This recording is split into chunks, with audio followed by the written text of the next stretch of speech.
how do the prophets equip their readers or their listeners to deal with the problem of evil? Well, most of the prophets, in a way, are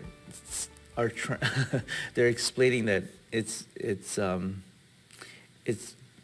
just discipline, like it is deserved, but God's mercies are always big in that you can call on it. And if there is repentance, especially with like the book of Jonah, even to God's worst enemies, Right. like there's still hope. And then you get a book like Habakkuk, which kind of talks about and is the dispute and complaint, this dialogue between this prophet and God. Why would you put us through all that, and why would you let this evil nation of Babylon discipline your people? So the prophets all do different things, so it's hard to pinpoint which one, but there's always a response, and you can look to the prophet in the midst of things, of good situations and also bad ones. I think actually the book of Lamentations speaks most about the Odyssey in a way. Right. We could get to it eventually, or Well, theodicy is one thing that the prophets deal with, the problem of evil, but what would you say is the primary message of the Old Testament prophets? So usually it's this. There's three mostly. So the first is idolatry. That somehow, and this is human, probably a human inclination, is God, at least in the Old Testament, is not like other gods. God actually wants some type of relationship, and he doesn't want to use humanity. Most of the idols and how they're worshipped is human beings are slaves to them. The gods don't want to work, so the gods make humans work and feed them and do all this stuff for them. So the difference, one of the big things is idolatry. And we have to get that notion correct in our minds. Idolatry is when we're in control of our lives and we need to pick the God that does what we want them to do. So I would pick the god Baal or someone, a storm god, if I needed a certain rain for my crops. You would pick different gods, fertility, just for different things that you wanted. If you wanted children, and you would go to them. But this isn't how God is supposed to be related to. So one of the big things that the prophets are always warning the people is idolatry, and also to the king or to whoever's in leadership, because again, if you need something, this is who you go to.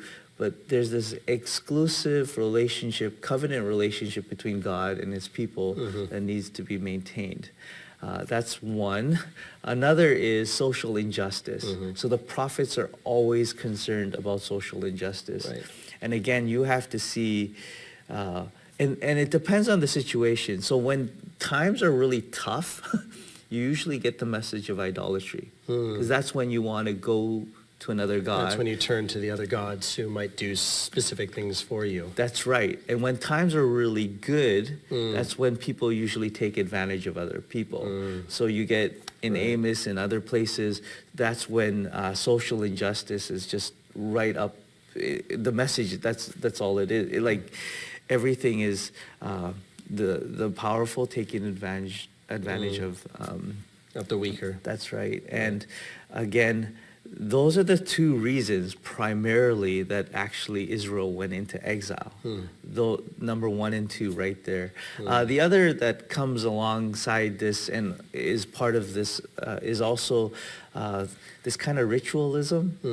It's a little bit tied to the first one, but when you're just doing what you're doing, evil outside the temple, And then you go into the temple, Jeremiah speaks about this, and you just think you're okay. Right. So again, it's like this den of robbers, is how he puts it.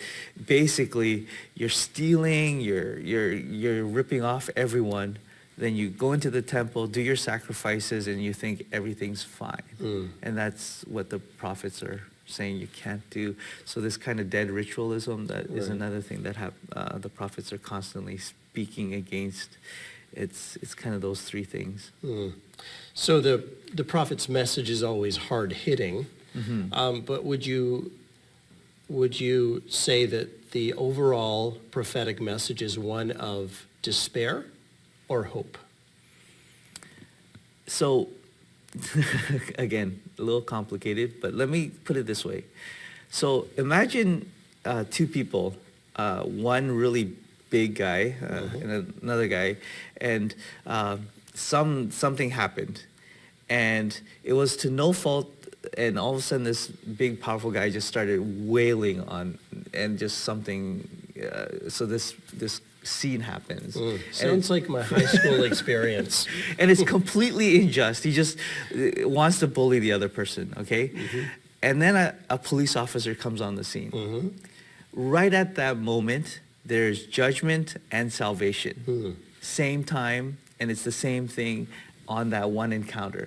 And that's what the prophets are always about. When God shows up, there's judgment and salvation. Salvation for the person who's getting completely annihilated, and judgment for the person who is corrupt or bullying or doing something that they should not be doing. So and this is the language of the prophets, when the day of the Lord appears, which is, again, this appearance of God, when he sets everything right, it's both. There's judgment to those who are oppressing, but there's salvation to those who are oppressed.